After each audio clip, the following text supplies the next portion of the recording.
Ladies and gentlemen, fasten your seatbelts and welcome to the 1800s, where America looked west and said, "We want all of that." All of what exactly? All of that land, from the Atlantic to the Pacific. It's called Manifest Destiny, the belief that the United States was meant, like chosen by God, to expand westward and take over the whole continent.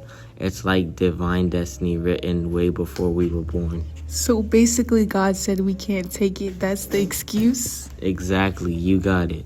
Americans believed that they were doing something noble, spreading democracy, Christianity, farming, railroads, and freedom across the land, even if people already lived there. So, who went west? Basically everyone who was sick with their current life. Let's break it down. Farmers wanted to go. Families wanted to go for a new life. Gold hunters in the 1848 wanted to go. Fur trappers, adventurers, even people trying to outrun their debts. They just wanted to live off land, grow beards, and avoid people in debt.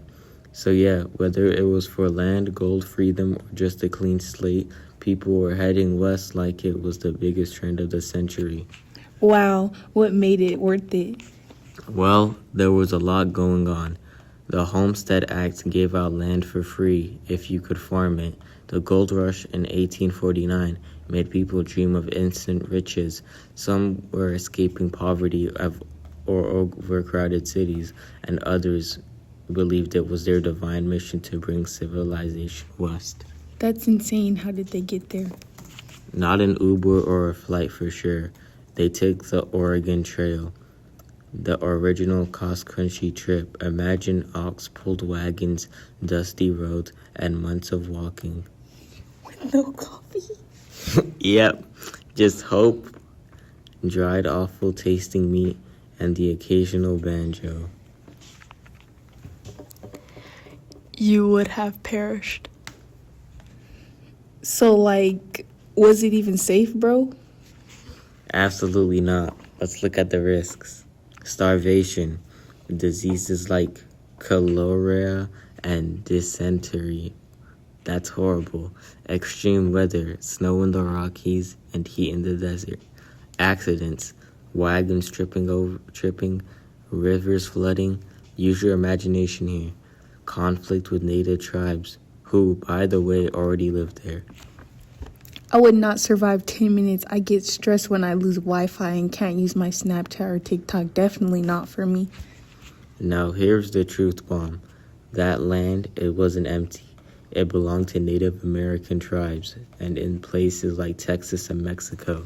So we just showed up and said, this is ours now? Yep, that's right.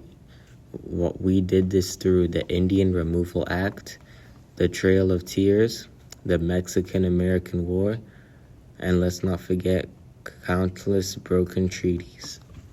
And people still called this destiny?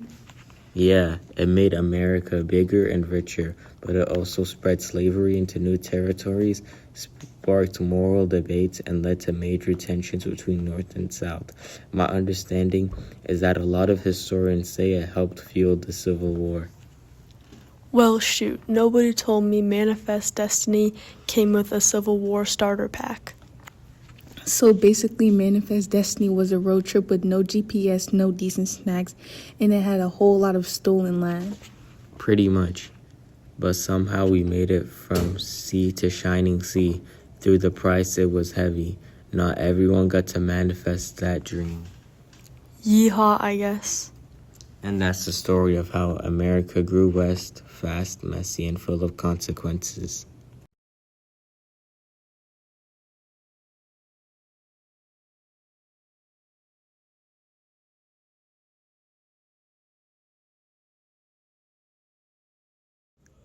Please get off my land. This is my land. It says so in our treaty. I bought this land last week. Years ago, we discussed the treaty, and I got this land. Too bad. I'm heading to your Supreme Court. This is unconstitutional. You can have your land. No, the land now belongs to my people and the natives must be moved. The president himself said get off my lands. Why would you guys go back on your word?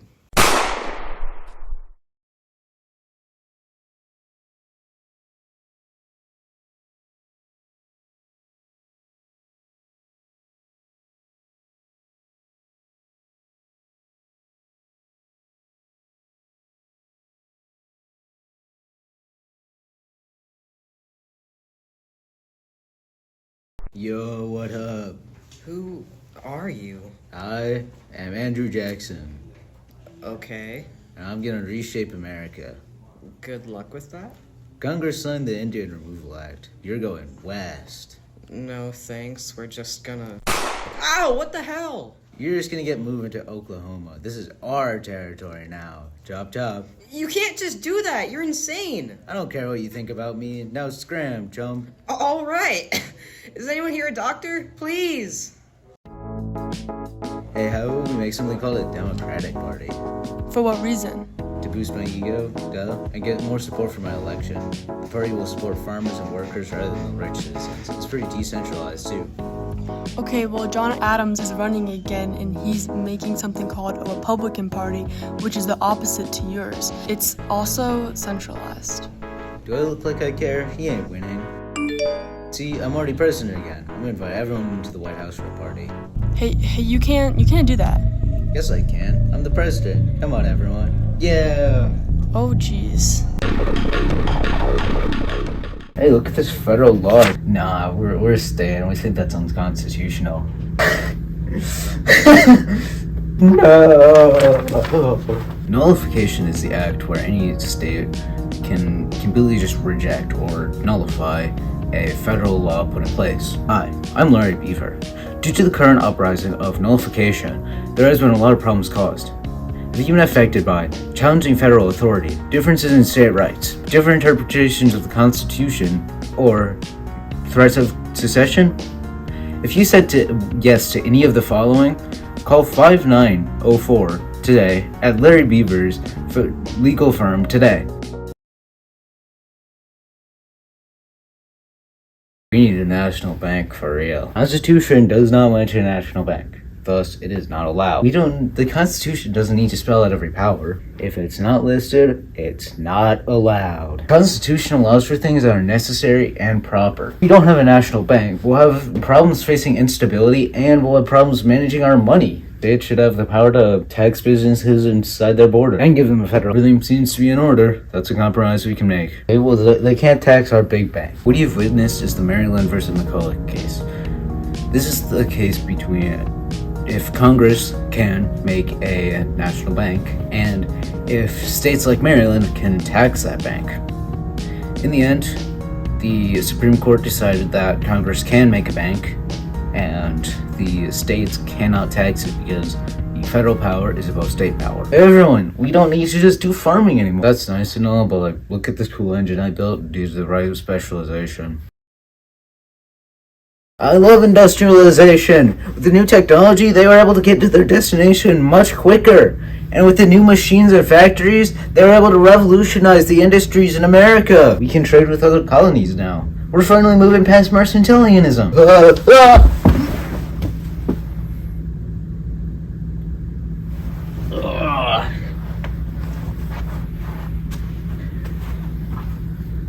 Hey, look at this cool road I landed on that we can use to trade quicker. That's it. I'm getting on my boat in the rivers and going to quickly trade with the other colony. Not the Erie Canal or one of the railroads. Well, the Erie Canal, that's too Erie. And the railroads, they got trains. What? Further development, roads, railroads, and river passages allowed for much quicker trade and overall much better development in the Americas.